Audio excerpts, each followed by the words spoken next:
Everybody's heard about the Aztecs. Everybody's heard about the Maya. But before the Aztecs and before the Maya, there were a culture who are referred to as the Olmecs. I explored the Olmec mystery in considerable depth. At the turn of the 19th to the 20th century, an era brimming with curiosity and the spirit of discovery, the ancient civilizations of Mesoamerica began to captivate scholars and adventurers alike. This period, steeped in Victorian-era fascination, saw ancient cultures not as relics of the past, but as windows into a grand, albeit lost, world. The settlement story of the Americas is much more complicated than we've realized. Fueled by a mix of exploration, colonization, and a penchant for romanticizing the unknown, people were drawn to the mysteries that ancient societies held.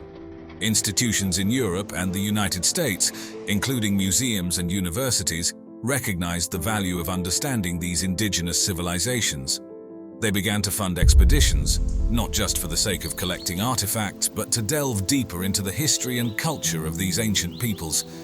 This marked a significant shift in archaeology, transforming it from a quest for treasures to a scientific discipline focused on careful excavation and analysis.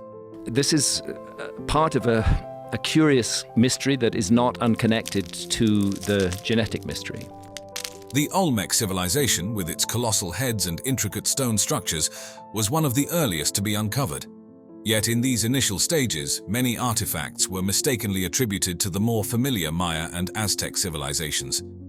This was largely due to their apparent similarities in artistic style, and because these civilizations were better understood at the time. It's been known by archaeologists for quite a long time that there are anomalous skulls in parts of Brazil. The unique aspects of Olmec art and iconography were not immediately recognized, highlighting the challenges faced by early archaeologists in differentiating between the complex cultures of the region. Two figures who played a pivotal role in bringing the wonders of Mesoamerica to the Western world were John Lloyd Stephens and Frederick Catherwood. Their expeditions, documented in Incidents of Travel in Central America, Chiapas and Yucatan, and Incidents of Travel in Yucatan, not only introduced the Maya civilization to many, but also set a standard for future archaeological work. Their detailed illustrations and engaging narratives captured the imagination of the public, sparking a wave of interest in ancient Mesoamerican cultures. This era also saw the beginnings of comparative archaeology, where discoveries from Mesoamerica were placed in a global context, offering new perspectives on the development of human societies. Museums evolved from mere collections of curiosities to centers of research and education, significantly contributing to the dissemination of knowledge about these ancient cultures. Furthermore, the late 19th and early 20th centuries witnessed the emergence of interdisciplinary approaches in archaeology, incorporating anthropology, linguistics, and even early environmental science, which enriched the understanding of Mesoamerican civilizations. The story of how the colossal stone heads became recognized as a key to understanding the Olmec civilization is a fascinating tale of curiosity, exploration, and eventual enlightenment within the archaeological world. Initially stumbled upon by Western archaeologists in the late 19th and early 20th centuries, these massive sculptures, some towering over 9 feet tall and weighing several tons, presented a mystery. But what's fascinating about them is they are supposedly the first high civilization of Central America. With their distinctive facial features, including flat noses and fleshy cheeks and often adorned with helmet-like headgear, they captivated those who found them but left many questions unanswered. What do we think those helmets were that they were wearing? Nobody knows, because no physical example of such a helmet has ever been found, just like no physical example of an Egyptian pharaoh's crown has ever been found. The first significant acknowledgement of these heads came from José Melgar Serrano in 1862, when he uncovered one at Tres Zapotes in Veracruz. Melgar described the sculpture as having Ethiopian features, a reflection of the era's interpretations and biases, underscoring how little was known about the Olmecs then.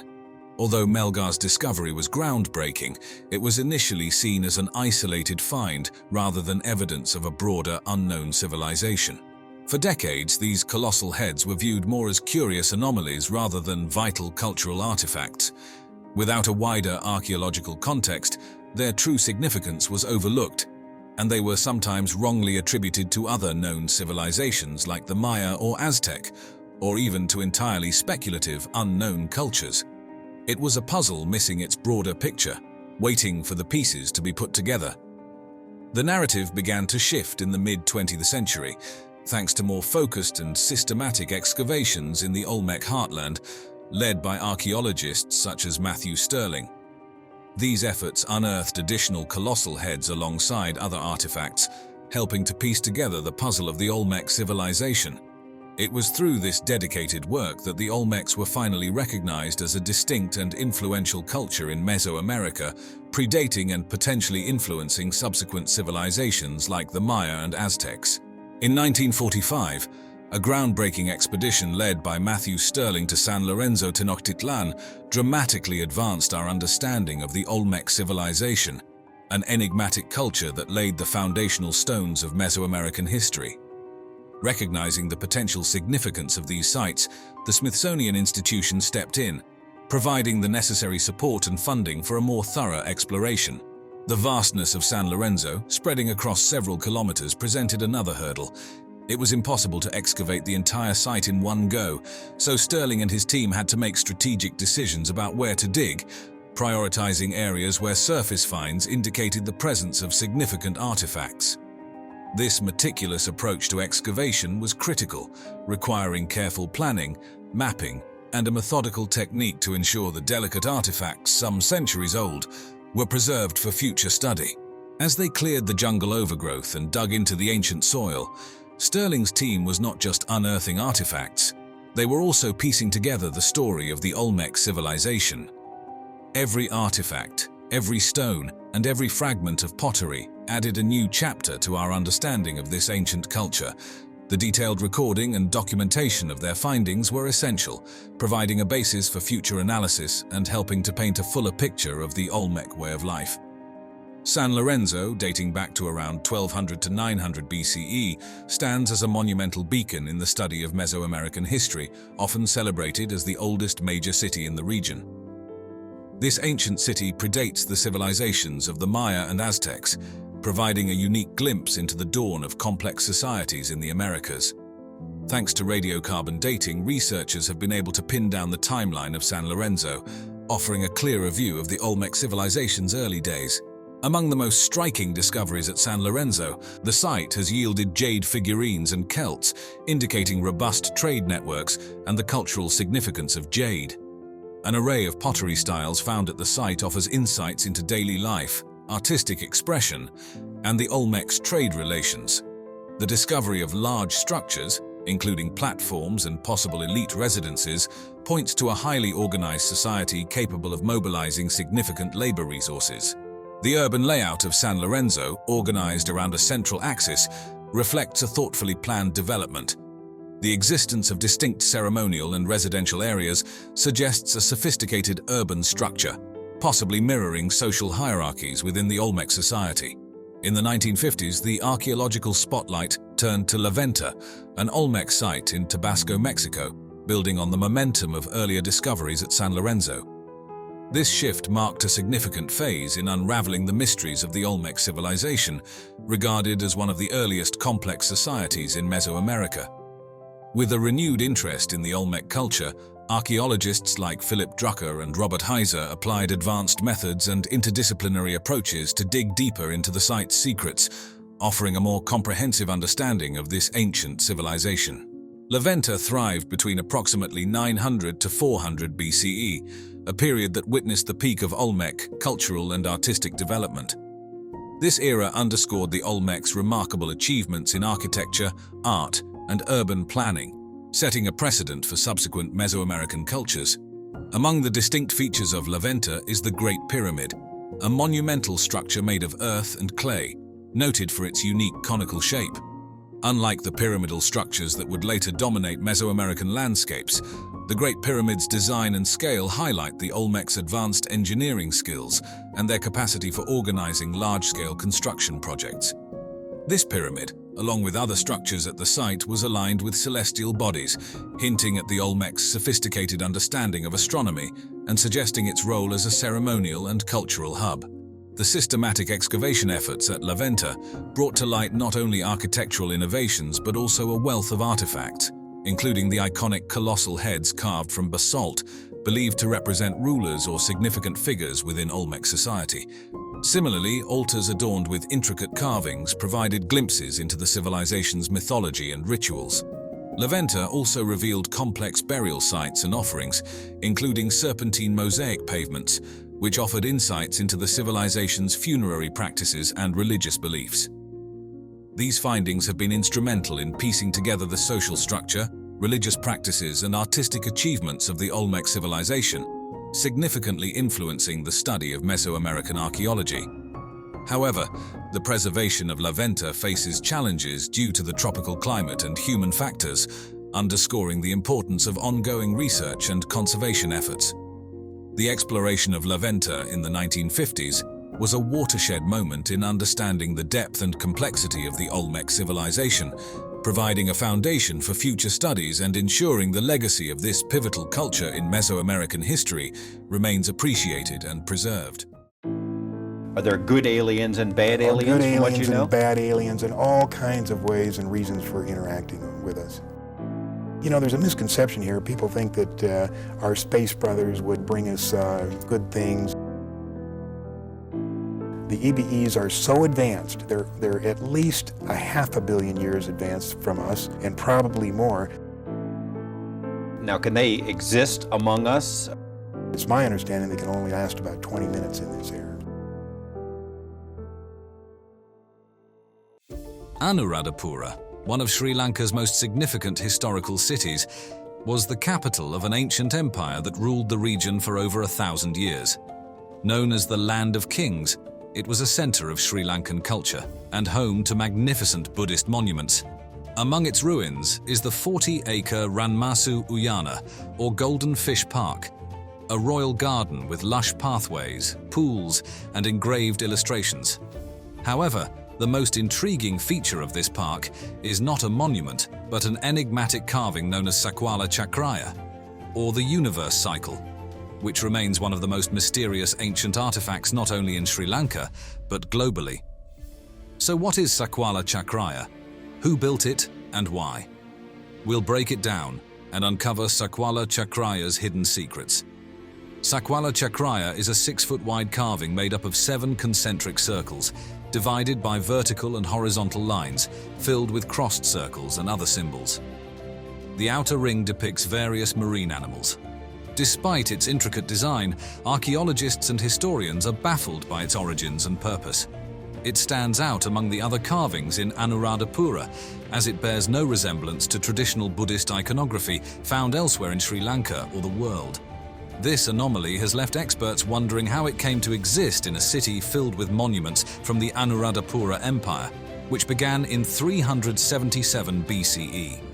What makes Sakwala Chakraya even more puzzling is that it is absent from historical records meticulously kept by the Anuradhapura Empire and Buddhist monasteries. These records provide detailed accounts of the empire's architecture, religious practices, and daily life, yet they do not mention the creation, function, or even existence of Sakwala Chakraya.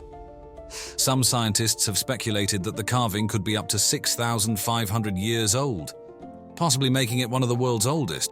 One of the earliest studies on Sakwala Chakraya was conducted by British archaeologist H.C.P. Bell in 1911. Bell theorized that the carving represented Buddhist notions of the universe, describing its concentric circles and surrounding symbols as representations of cosmic elements. However, this explanation fell apart when researchers noted that the carving's design did not match any known Buddhist universe depictions, which prompted further speculation. Some suggested that Sakwala Chakraya might be a blueprint for a technical project, like an irrigation system or a place for discussion, as indicated by the 4 seats carved into the rock nearby. Recent interpretations of Sakwala Chakraya propose that the carving resembles modern electrical diagrams.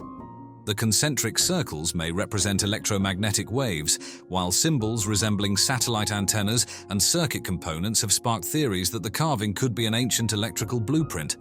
Though these ideas may seem far-fetched, they have gained attention due to the remarkable resemblance between the carving's symbols and modern technical diagrams. Additionally, the possibility of ancient civilizations using electricity is not entirely dismissed by some researchers, though it remains speculative. Even more extraordinary are local legends, which claim Sakwala Chakraya is a stargate, a portal to other parts of the universe. According to Sri Lankan epics, this stargate allowed gods to travel between Earth and distant cosmic destinations. Many people believe that the carving holds a secret code that, when activated, could open the stargate. Some tantric Buddhist monks still meditate in front of the carving, hoping to unlock its potential. Although this theory is dismissed by mainstream science, paranormal researcher Praveen Mohan added to the mystery in 2019 when he detected unusual energy emissions from the carving using an EMF detector. Further investigations of Anuradhapura reveal that its ancient builders possessed remarkable astronomical knowledge. A study in 1996 by researcher Mihindukula Surya, Susantha Fernando, found that 3 of the city's main stupas were aligned with 3 stars in the Orion constellation. This astronomical precision extended beyond the stupas. Archaeologists discovered that Ranmasu Uyana, the park where Sakwala Chakraya sits, served as an astronomical calendar. Stone structures in the park were designed to track the positions of the sun and stars, marking the solar year and predicting important astronomical events. The question remains, how did Anuradhapura's ancient builders acquire such advanced knowledge? Their expertise wasn't limited to astronomy. The Anuradhapura region is also famous for its engineering marvels, including an advanced hydraulic system that provided water for agriculture, drinking, and royal gardens. This system, consisting of interconnected reservoirs, canals, and modern-style valve pits, is still considered a model for modern water management. With Sri Lanka facing the effects of climate change, researchers are looking to this ancient hydraulic system for solutions to current water management issues. During the empire's prominence from 377 BCE to 1017 CE, Anuradhapura became a hub of world knowledge, attracting scholars from as far as China and Kashmir. Visitors came to study texts and receive guidance from sages on subjects like science, engineering, agriculture, and philosophy. Interestingly, archaeological evidence suggests that a thriving settlement existed in Anuradhapura centuries before the empire officially began. This raises questions about the origins of this advanced civilization and how it acquired such profound knowledge. One possible clue lies in the great South Asian epic, the Ramayana. Composed between the 8th century BCE and the 3rd century CE, it tells the story of the Indian prince Rama and his battle with the evil king Ravana of Lanka. While Ravana is portrayed as the antagonist in the Ramayana, Sri Lankan sources view him differently, as an extraordinary leader of an advanced civilization. Ravana was said to be a scholar, inventor, and legendary scientist who wrote about medicine and astrology.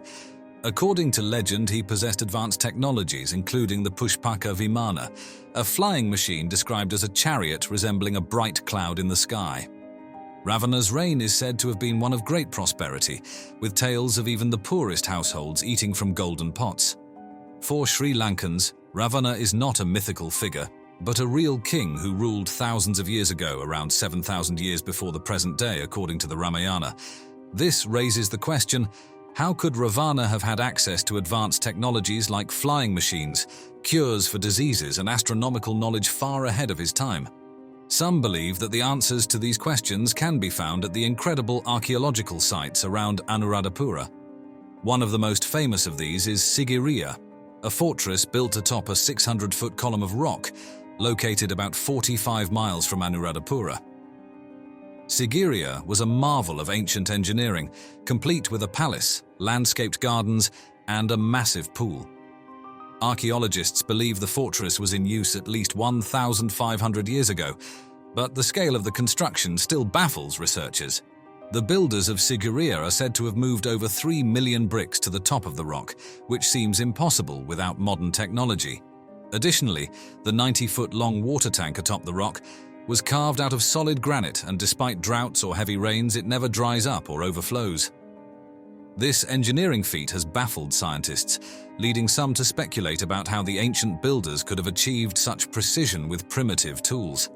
According to ancient Sri Lankan sources, Sigiriya was built by the gods as an impregnable fortress for King Ravana. In 1907, archaeologists discovered a massive picture gallery of paintings in the caves around Sigiriya. These paintings depicted figures emerging from clouds and carrying various objects, sparking theories that they might represent the gods or perhaps extraterrestrial visitors who helped Ravana build his fortress. The story of Sakwala Chakraya comes into play again when considering these legends. Some believe that the Stargate referenced in local myths was not just depicted in the carving, but was actually constructed at Sigiriya, allowing Ravana's visitors from the sky to travel to and from Earth. If these gods were extraterrestrial visitors, it might explain Ravana's advanced knowledge and technological capabilities, including the Pushpaka Vimana flying machine. About 60 miles from Sigiriya lies another intriguing site, Danigala Circular Rock, known to locals as Alien Mountain due to frequent UFO sightings. According to legend, Danigala was the site of Ravana's aviation headquarters, where he landed and launched his flying machines. Locals believe that the knowledge of flight Ravana possessed came from the visitors from the sky, and that Danigala served as a landing pad for their crafts. In modern times, hundreds of UFO sightings have been reported at Danigala, adding to its mystique. As research continues, the mystery surrounding Anuradhapura, Sigiriya, and Sakwala Chakraya deepens. Very little is left of the ancient North American monuments. More than 90% of the structures that were documented in the 19th century are now completely gone.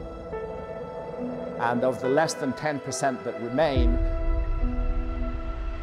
the majority have been vandalized and destroyed. Discovering the ancient Maya civilization has been like piecing together a giant, fascinating puzzle. Picture this. Back in the 16th century, Spanish explorers led by folks like Hernan Cortés stumbled upon the remnants of a once glorious civilization, with towering cities now reclaimed by the jungle. Oh, the tragedy of the North American pyramids. There was once more than 1 million of them. Only 100,000 are left now. Sadly, their initial encounters weren't the most respectful. A lot of Maya history got lost or destroyed, thanks to biases and a general lack of understanding. The horrendous catastrophe of the Spanish conquest. The Spanish sent ahead of them terrible diseases like smallpox. Fast forward to the 19th century, and there's a renewed buzz about the Maya. This time, it's explorers and adventurers trekking through the jungles of Central America and the Yucatan Peninsula, hungry for knowledge about these ancient peoples. Two guys, John Lloyd Stephens and Frederick Catherwood, became the rock stars of Maya exploration. In the 1830s and 1840s, they journeyed to sites like Copan and Palenque, sketching and writing about their finds. Their work lit up the world's imagination with tales and visuals of the Maya's grand cities and sophisticated culture. By the 20th century, studying the Maya had become a serious scientific endeavor. Archaeologists got down and dirty in the ruins, conducting careful digs and uncovering secrets that the Maya left behind. Big projects at places like Copan and Chichen Itza peeled back layers of mystery, revealing intricate details about how the Maya lived, worshipped, and governed themselves. If you have a relatively short time frame to deal with, then searching for a lost civilization becomes much more complex and much more difficult. Discoveries at Tikal and Palenque gave us peeks into royal life, with their elaborate tombs and stunning artwork, not to mention proof of the Maya's knack for architecture and stargazing.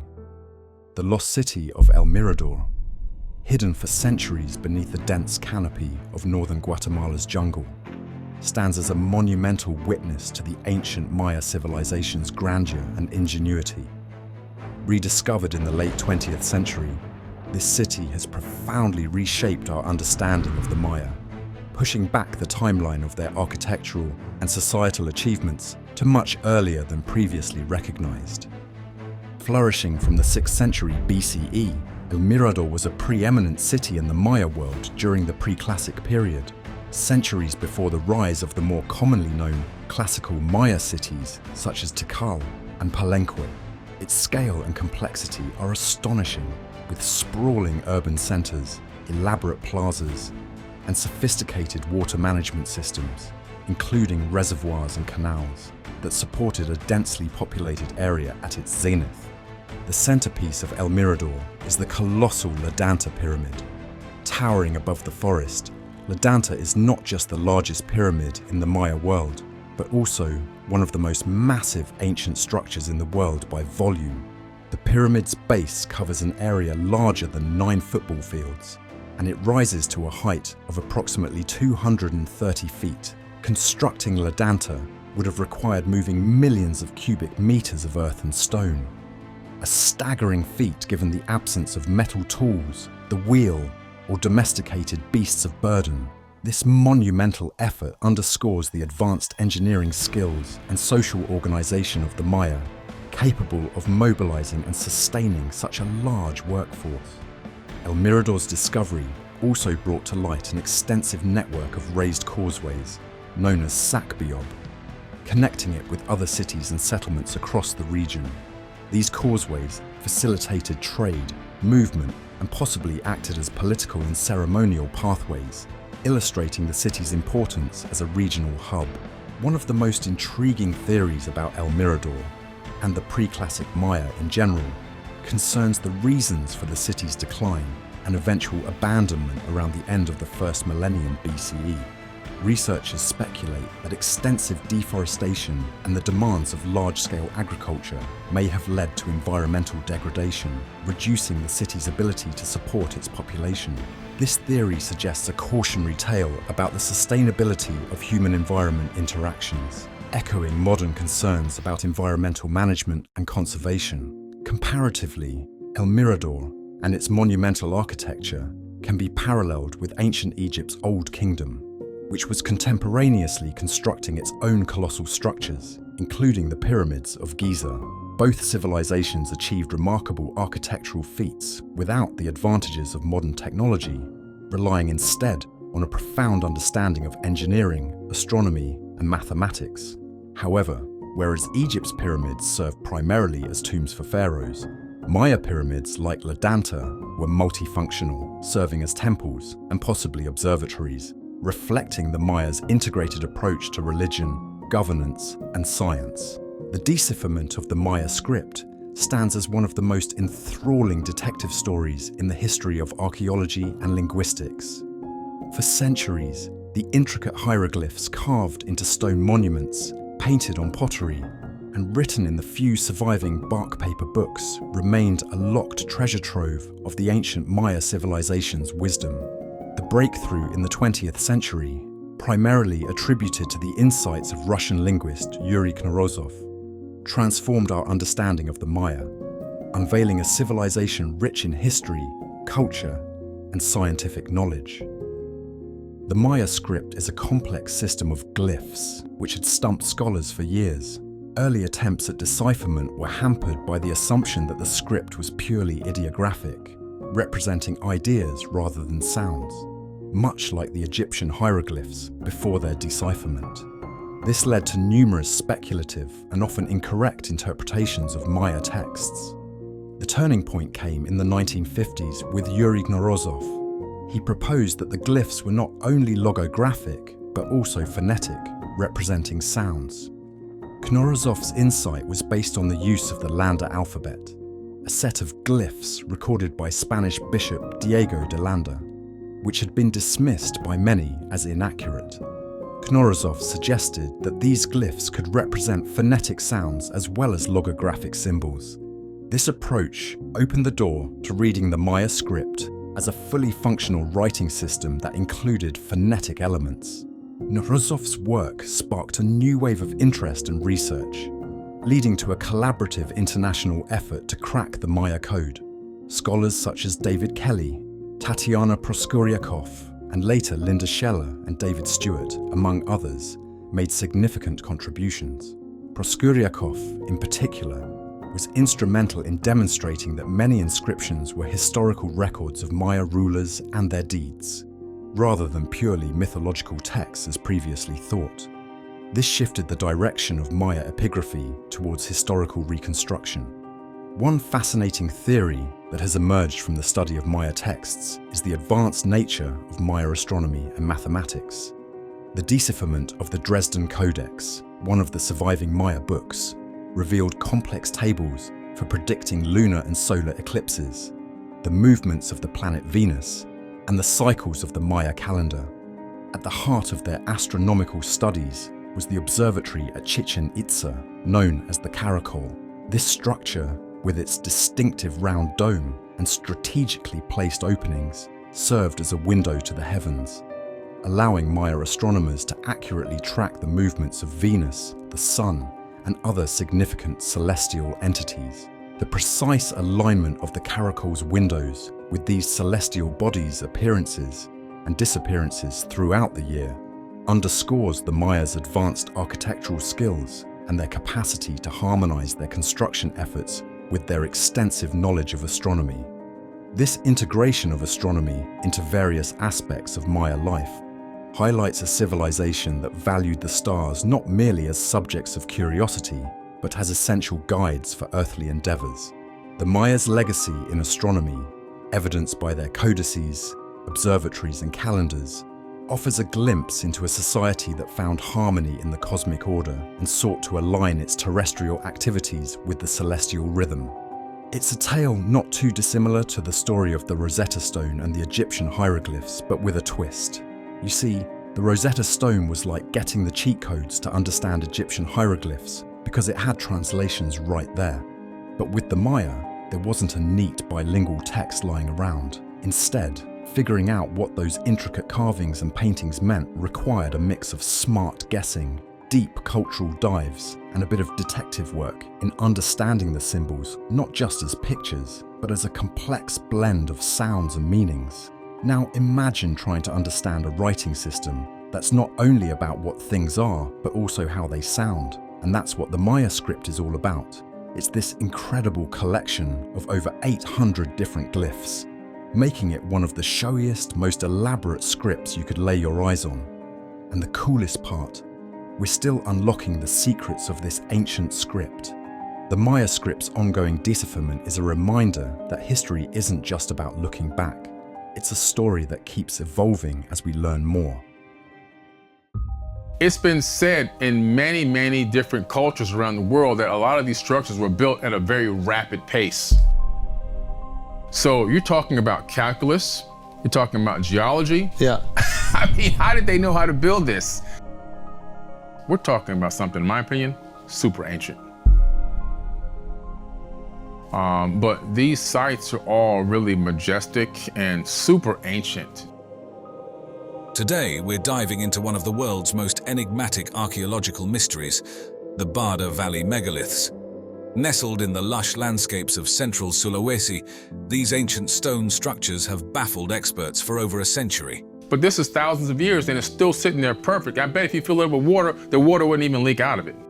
Who built these colossal statues and stone jars? What secrets do they hold about a forgotten civilization? Join us as we uncover the mysterious origins and fascinating theories behind these remarkable relics.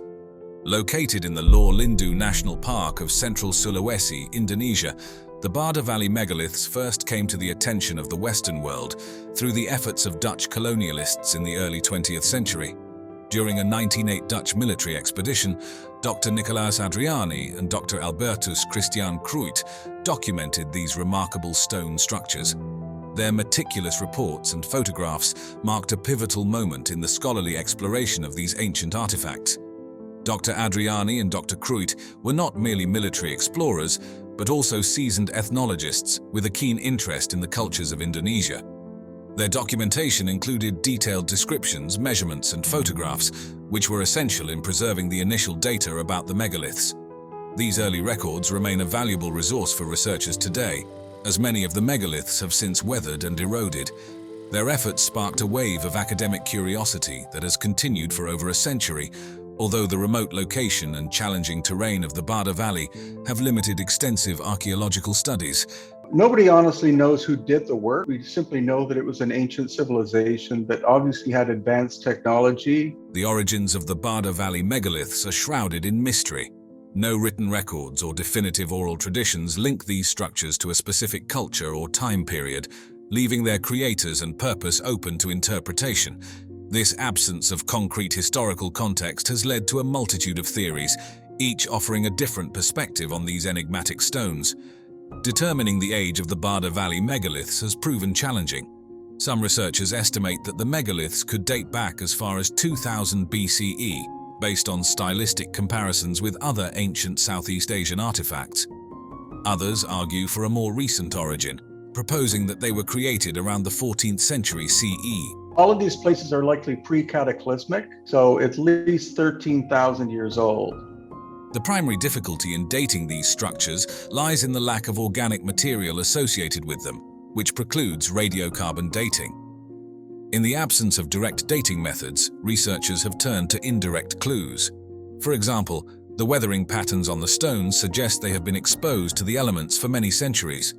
Additionally, the tools and techniques required to carve such hard stones indicate a sophisticated level of technology that was not commonly available in the region until later periods. Despite these efforts, the precise timeline of the megalith's creation remains elusive. A unique and particularly fascinating aspect of the Bada Valley megaliths is the presence of a megalith known as Lanke Bulawa. This particular megalith is not only one of the largest, but also features detailed carvings of human-like figures. The intricacy of these carvings suggests a high degree of skill and artistic expression. One intriguing theory about the Bada Valley megaliths proposes that they were created as part of a complex system of territorial markers and spiritual waypoints. According to this hypothesis, the megaliths were erected by a prehistoric culture to demarcate important areas such as tribal boundaries, sacred sites, or routes used for migration and trade. This theory is supported by the strategic placement of some megaliths along ancient pathways and near water sources, suggesting they may have served both practical and ceremonial purposes. An interesting comparison can be drawn between the Bada Valley megaliths and the Moai statues of Easter Island. Both sets of megaliths are characterized by their large carved stone figures, which display a remarkable level of craftsmanship and effort. He actually speculates that they were able to temporarily turn the stone into a form of plasma. However, while the Moai are primarily found along the coastline and oriented towards the sea, possibly serving as guardians or representations of ancestors, the Bada Valley megaliths are scattered throughout a lush inland valley. This contrast in placement and presumed purpose highlights the diverse ways in which ancient cultures utilized and interpreted their monumental stone creations. The Bada Valley megaliths are renowned for their diverse shapes and sizes, reflecting a variety of forms and functions. These ancient stone structures can be categorized into several types, each with its unique characteristics and presumed purposes. The craftsmanship involved in creating these megaliths indicates a high level of skill and a deep cultural significance. The statues, or arca, are anthropomorphic megaliths that often resemble human figures. They range from crude, roughly hewn shapes to more refined and detailed representations. Typically, these statues depict heads with prominent facial features including eyes, noses, and mouths. Some statues also include arms and other body parts, adding to their lifelike appearance. The most famous of these statues is Palindo, which stands approximately 4.5 meters tall and weighs several tons. Palindo is one of the largest and most well-known figures in the valley, characterized by its distinct facial features and overall grandeur. The name Palindo means the entertainer, suggesting a possible ceremonial or cultural role. Other notable statues include those with less defined features, indicating a range of artistic expression and possibly different time periods or cultural phases. The kalamba are large cylindrical stone jars, believed to have served various purposes, including as urns or water containers. These jars are meticulously carved from single stone blocks and vary significantly in size and design. Some kalamba are over 1 meter in diameter and can reach heights of 1.5 meters or more. A unique aspect of these jars is that some have lids, while others do not. The lids are often as carefully carved as the jars themselves, indicating their importance. The kalamba jars sometimes feature intricate carvings and motifs, which may include geometric patterns or symbolic representations. These jars are thought to have been used in burial practices, possibly as urns to hold the remains of the deceased or for ceremonial purposes involving water. Their size and craftsmanship suggest they were significant items, potentially used by high-status individuals or in important rituals. Stone basins and bowls of varying sizes are another significant category of the Bada Valley megaliths. These structures often feature intricate decorations and motifs, which may provide clues about their usage and cultural importance. Basins and bowls range from small handheld sizes to large immovable structures that could hold significant amounts of liquid or other materials. Some of these basins are intricately decorated with carvings that include geometric patterns, animals, or symbolic motifs. The creation of the Bada Valley megaliths would have required sophisticated techniques and tools, as well as a well-organized workforce. So what happened to all these tools? Whoever did the work came, brought the technology, and then took the technology with them somewhere. The megaliths are carved from hard stones such as granite and basalt, which would have been sourced from local quarries. The initial quarrying process involved separating large stone blocks from bedrock, likely using a combination of chiseling, hammering, and possibly heating and cooling techniques to create fractures. Once quarried, the massive stone blocks would have needed to be transported to their final locations. This would have involved a significant logistical effort, likely utilizing wooden sledges, rollers, and possibly animal or human labor to move the stones across the valley's challenging terrain. The fine carving and finishing of the megaliths were achieved using a variety of stone tools, including chisels, hammers, and grinding stones. The precision of the carvings, especially on the harder stones, indicates the use of advanced techniques and considerable skill. Some megaliths feature intricate designs and motifs that suggest the use of finer, more specialized tools for detailed work. A unique and particularly fascinating fact about the Bada Valley megaliths is the presence of a megalith known as Lanka Bulawa. This structure is a large stone slab with a carved human figure lying prone.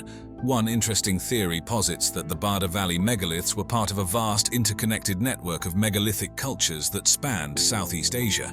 This theory suggests that there was significant cultural exchange and communication between these ancient societies, which shared similar techniques, artistic styles, and possibly religious beliefs. The spread of megalithic structures across this region may reflect a shared heritage or influence, hinting at a much more interconnected prehistoric world than previously thought. A compelling comparison can be made between the Bada Valley megaliths and the stone carvings of the Olmec civilization in Mesoamerica. Both cultures produced large, anthropomorphic stone statues with distinct facial features, although separated by vast distances and different historical contexts. The Olmec heads, known for their detailed and expressive facial features, bear a stylistic resemblance to some of the Bada Valley statues, particularly in the emphasis on facial expression and scale. This comparison underscores the universal human inclination to create monumental art and the possibility of convergent cultural evolution in different parts of the world. And while we're on the subject of Southeast Asia, where something very interesting has recently rocked the world of archaeology. It's another Göbekli Tepe, if you like. It is a piece of hard evidence that is rewriting history. He says it's a strong case, but not an easy case. We're up against the world's belief. Nan Madol, often dubbed the Venice of the Pacific, is a captivating archaeological site located off the southeast coast of Pohnpei in the Federated States of Micronesia. This complex of artificial islands linked by a network of canals stands as a testament to the engineering marvel of ancient Pacific island civilization. The historical context and discovery of Nan Madol stretch through several phases, from early European documentation to extensive scientific studies, unraveling the mysteries of this mysterious site. The first known European to document Nan Madol was Fyodor Litka, a Russian navigator and explorer. During his 1828 voyage in the Pacific, part of a broader Russian initiative to explore and understand the region, Litka encountered the massive stone ruins on a series of artificial islets. He described them as an engineering feat unparalleled in the Pacific Islands. Nan Madol's location off Pohnpei made it a significant discovery, highlighting a site that reflected extensive knowledge and influence across the Pacific Ocean during that era. The real focus on Nan Madol's archaeological significance began with the German colonial administration's takeover of the Caroline Islands. This period marked the start of more focused archaeological attention directed toward the site. Throughout the 20th century, numerous archaeologists from various countries, including the United States, Japan, and local Micronesian scholars, conducted in-depth investigations. These efforts aimed to decode the secrets of the site's construction, its purpose, and the society that built it. Researchers delved into the architecture, artifacts, and human remains found across the approximately 92 artificial islets, seeking insights into the social structure, religious practices, and daily life of its past inhabitants. This detailed archaeological work, which began earnestly in the early 1900s, continues into the 21st century, striving to document and preserve this unique cultural heritage site and understand the development of complex societies in the Pacific. In recent years, the Japanese government has stepped in to assist financially with the preservation and study of Nan Madol, recognizing its regional heritage and historical significance. This contribution underscores the site's importance and aids in ongoing research and conservation efforts. Moreover, in 2016, Nan Madol was designated as a UNESCO World Heritage Site, bringing international attention and resources to its preservation efforts. This designation has been pivotal in enhancing the site's management and conservation, ensuring that Nan Madol remains preserved for future generations. The involvement of local scholars and the Pohnpeian community has been crucial in bridging the gap between past and present. Their knowledge of oral histories and traditional practices has enriched the archaeological data, providing a deeper understanding of Nan Madol's historical and cultural context. This local engagement not only supports scientific inquiry, but also ensures that the heritage of Nan Madol continues to be a living part of the community's identity and history. One of the most thought-provoking and mysterious aspects of Nan Madol is the legend surrounding its construction, particularly the origin story of the Saudeleur dynasty. According to local Pohnpeian folklore, the founders of Nan Madol were two brothers, Olosopa and Olosipa, who came from somewhere in the west or northwest, guided by a flying dragon. These brothers were not just ordinary men, but were skilled in sorcery and possessed the mystical ability to command spirits and elements. The brothers initially sought to build an altar on Pohnpei to worship Nanison, the god of agriculture, by using a massive floating stone brought from another island. After several failed attempts and the death of the elder brother Olosopa, the younger brother Olosipa succeeded in creating Nan Madol by magically flying in the huge basalt stones and commanding them to stack themselves. This narrative infuses the site with a deep mystical significance, suggesting that the city was more than a political and ceremonial center, but also a place imbued with supernatural power. This legend raises provocative questions about the intersection of mythology and technology in ancient societies. How did such stories influence the construction and organization of Nan Madol? Were these legends an attempt to rationalize the extraordinary engineering feats achieved with the resources and knowledge available at the time? Or do they point to something deeper? Building on our previous discussion of Nan Madol's history, it's equally fascinating to delve into the architectural and engineering feats that define this ancient marvel. Nan Madol's construction not only displays extraordinary prehistoric engineering prowess, but also aligns with the complexities seen in some of the most famous ancient sites worldwide.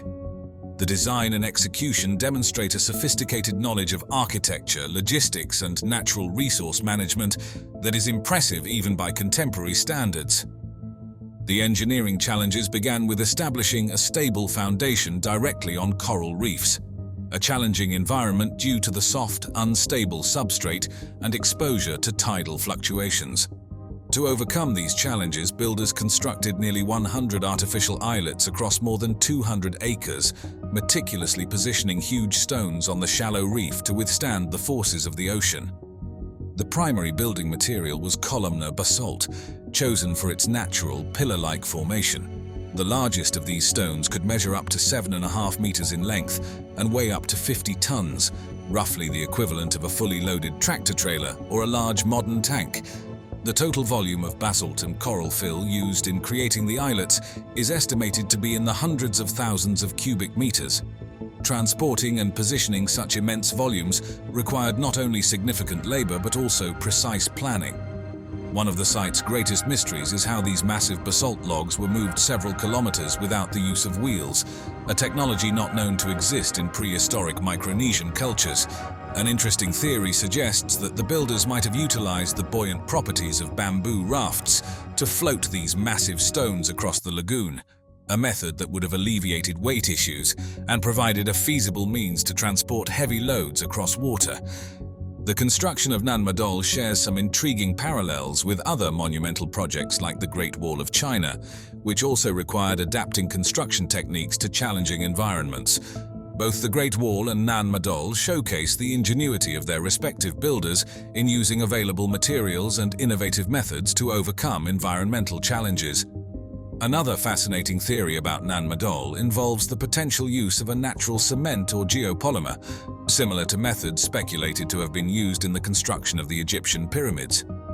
While there is no direct evidence for this at Nan Madol, the precision fit of the stones suggests that some form of binding agent might have been employed to secure the structures against the forces of the tide. As previously mentioned, Nan Madol was meticulously planned as a series of approximately 100 artificial islets spread across more than 200 acres of a tidal lagoon. These islets were connected by a network of canals serving dual purposes. They facilitated transportation across the city and acted as defensive barriers against potential invaders. This strategic use of the aquatic environment for defense can be likened to ancient moated structures but executed on a far grander scale. Each islet was clearly differentiated by function, with distinct zones for the elite commoners and ceremonial activities, reflecting a highly stratified society, where social status dictated spatial occupation within the urban layout. The elite's residences were strategically placed to offer both privacy and protection, often located on the more central islets which were better defended and closer to the ceremonial centers. These areas featured larger structures and more elaborate basalt log constructions. The ceremonial islets, particularly those like Nan Dowas, were the focal points of the city. Nan Dowas itself is an engineering marvel, featuring walls over 8 meters high and 5 meters thick, constructed entirely from huge basalt logs. These logs were fitted together without mortar, relying on their massive weight and the puzzle-like fit of their hexagonal shapes to create stability. Nan Dowas housed the tombs of the Sordala rulers, making it a key place of power and significance.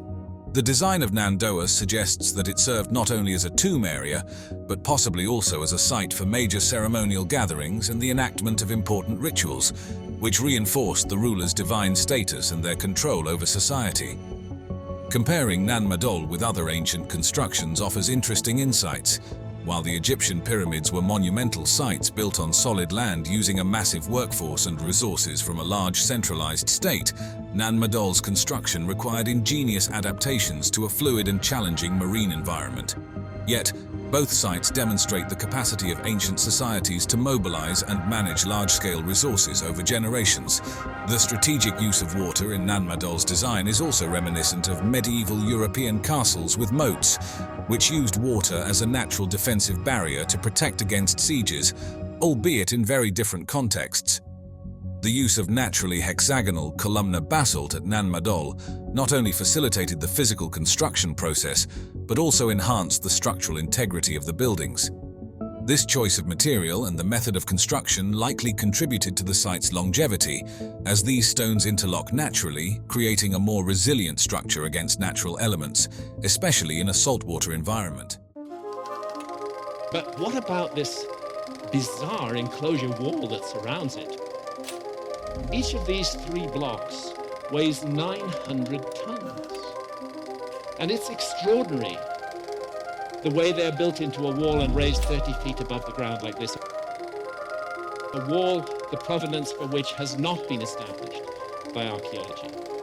Deep within the dense forests of New Zealand's North Island lies the Kaimanawa Wall, a structure shrouded in mystery and controversy. With its precisely aligned blocks that mimic the handiwork of an ancient stonemason, this wall challenges the conventional timeline of human history in New Zealand. Could this be the remnants of a lost civilization, or simply an incredible feat of natural geology? Or was there another creator of these walls we don't know about? As debates continue and theories abound, the Kaimanawa Wall invites explorers and scholars alike to delve into its mysterious presence, potentially rewriting history with each new discovery. In the 1990s, an unexpected discovery by helicopter pilot Barry Brailsford dramatically shifted the focus of historical and archaeological exploration in New Zealand. While flying over the dense, rugged terrain of the Kaimanawa Ranges in the central part of the North Island, Brailsford spotted an unusual formation. From his aerial vantage point, this formation was clearly visible as a series of large, neatly arranged stone blocks. Their unusual and striking regularity, characterized by straight lines and precise angles, made them stand out distinctly from the natural ruggedness of the surrounding landscape. This area of the Kaimanawa Forest Park is quite remote and not easily accessible on foot, which likely explains why the formation had remained unnoticed by ground-based observers. Recognizing the potential significance of his find, Brailsford took decisive steps to ensure that both the public and the scientific community became aware of the formation. He began by capturing photographs of the wall. These images were crucial for documenting its characteristics and facilitating the initial assessments by geologists and archaeologists. Understanding the broader implications, Brailsford also reached out to local media outlets, sharing his findings and the intriguing images of the wall. This proactive engagement with the media was instrumental in sparking widespread interest and debate about the nature and origins of the wall, bringing it into the public eye and making it a subject of fascination and controversy in equal measure. The Kaimanawa Wall and its peculiar features bear a striking resemblance to ancient megalithic structures, sparking a lively debate about its origins, whether it's a product of natural geological processes or an artifact of an ancient civilization. The wall is remarkable for its orderly assembly of large rhyolite blocks. These stones are not only uniform in size, but also exhibit geometric precision with their straight edges and sharp angles, characteristics that are uncommon in natural rock formations, which typically show more random and varied profiles. The wall stretches approximately 30 meters in length and stands about 2 meters high. Each block is nearly identical in size, which varies slightly, but stays within a narrow range, suggesting a level of precision that is either a remarkable act of nature or evidence of human craftsmanship. To understand more about this mysterious structure, detailed geological surveys have been conducted at the site. These involve analyzing rock samples and the structural composition of the wall to determine the type of rock, its age, and the possible geological processes that could have led to such a structured appearance. The findings reveal that the wall is composed of rhyolite, a volcanic rock prevalent in the Taupo volcanic zone. Rhyolite can fracture naturally in straight lines, particularly under conditions where the lava cools uniformly and slowly. The uniform and angular disposition of the blocks at the Kaimanawa Wall is consistent with certain types of natural stone fracturing processes, known in geology as jointing, which can create angular and straight fractures. Most geological assessments classify the Kaimanawa Wall as a natural formation, primarily because of the natural occurrence of columnar jointing in volcanic rocks, similar to rhyolite. This process can result in formations with surprising geometric regularity, akin to those found in well-known sites like the Giant's Causeway. The debate continues, however, as these compelling comparisons and scientific analyses deepen the mystery, leaving room for different interpretations and ongoing research into this megalithic structure. The Giant's Causeway, nestled on the northeast coast of Northern Ireland, serves as a stunning natural wonder of the world and provides an interesting point of comparison to the mysterious structures of New Zealand's Kaimanawa Wall. Renowned for its roughly 40,000 interlocking basalt columns, the Giant's Causeway was formed about 50 to 60 million years ago during the Paleogene period. This unique formation occurred when a volcanic eruption caused highly fluid lava to spread across a large area. As this lava cooled, it contracted significantly, particularly at the surface, which cooled more rapidly. This contraction led to the formation of vertical cracks that ultimately shaped the distinctive hexagonal columns, that are so characteristic of the Causeway. Interestingly, while most of these columns are hexagonal, they can have anywhere from 4 to 8 sides. The columns vary in height, with the tallest reaching about 12 meters and diameters ranging from 15 to 25 centimeters. Beyond its geological significance, the Giant's Causeway is also a UNESCO World Heritage Site, celebrated for its natural beauty and its contribution to geological research. This site is particularly valued for its classic example of columnar jointing, offering vital insights into volcanic cooling processes. It acts as a crucial natural laboratory for geologists who study these phenomena and has played a pivotal role in confirming theories regarding the cooling rates and contraction forces of basaltic lava. The site is also deeply embedded in local mythology and folklore, most notably through the legend of Finn McCool, an Irish giant. According to legend, Finn built the causeway to reach Scotland and confront another giant. When he saw the immense size of his opponent, Finn retreated. His wife then cleverly disguised him as a baby, tricking the Scottish giant into believing that if the child was so large, the father must be truly colossal. Frightened by this prospect, the Scottish giant fled, destroying the causeway behind him to prevent pursuit. Turning to the Kaimanawa Wall, while it shares the feature of symmetrical stone patterns with the Giant's Causeway, its origin sparks more debate. The discussion oscillates between natural geological processes and possible human construction, unlike the clearly natural origins of the Giant's Causeway. This situation highlights how similar geological phenomena can manifest under vastly different conditions and interpretations, showcasing the complexities and wonders of Earth's geological diversity. This comparison between two such diverse geological formations underlines the intricate ways in which natural forces and, potentially, human influences intertwine to shape our understanding of the world's ancient landscapes. Another reason to believe the Kaimanawa Wall in New Zealand could have been man-made is by looking at the Inca walls in Peru. They both represent two fascinating yet starkly different types of stone constructions, each with their own unique characteristics, construction techniques, and surrounding theories. The Inca walls, notably at sites like Sacsayhuaman and Ollantaytambo near Cusco, demonstrate an exceptional level of craftsmanship in stone masonry.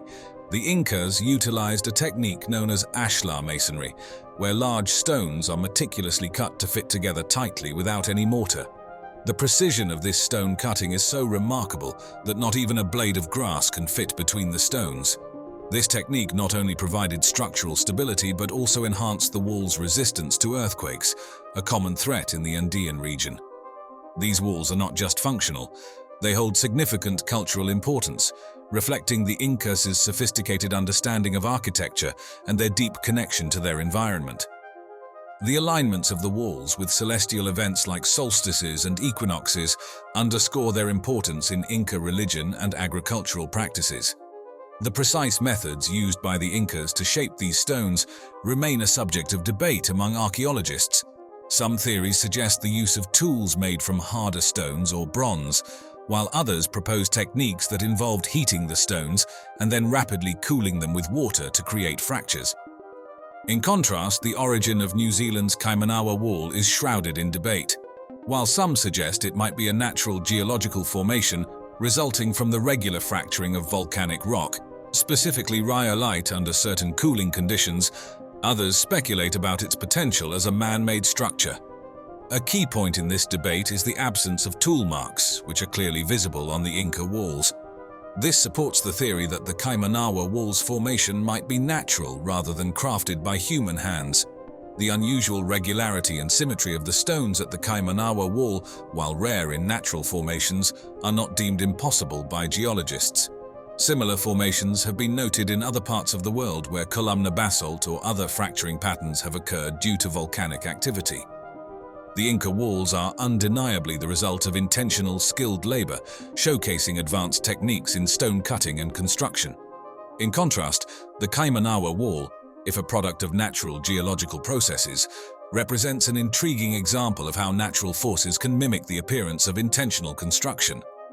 While the Inca walls were integral to the social and religious fabric of their creators, built to last and to impress both the gods and future generations, the Kaimanawa Wall's significance lies primarily in the mystery of its origins. whether it is a remarkable natural geological artifact or evidence of a forgotten civilization. The Kaimanawa Wall, if confirmed to be man-made origins, could radically reshape our understanding of New Zealand's prehistoric past. This enigmatic structure could suggest the presence of an advanced pre-Maori civilization, challenging the currently accepted timeline of human settlement in the region. Such a revelation has significant implications, not just for archaeologists and historians, but for the entire narrative of New Zealand's history. Over time, the wall has woven itself into the fabric of local lore and speculative histories. Various non-mainstream historians and enthusiasts have suggested that it might be evidence of ancient settlers or even lost civilizations. This is similar to the speculative interpretations that surround other mysterious ancient structures found worldwide, where local myths and global intrigue often blend to form compelling tales of forgotten histories. The ongoing interest in the Kaimanawa Wall exemplifies a broader global fascination with unexplained structures. It continues to be a focal point for discussions about archaeological methodologies and the interpretation of ancient sites. This mystery invites a deeper dive into the past, prompting calls from within the scientific community for more comprehensive studies to ascertain the true nature of the wall. Such investigations are crucial, as they not only help clarify the origins of specific structures but also enhance our understanding of the human footprint across different epochs and geographies.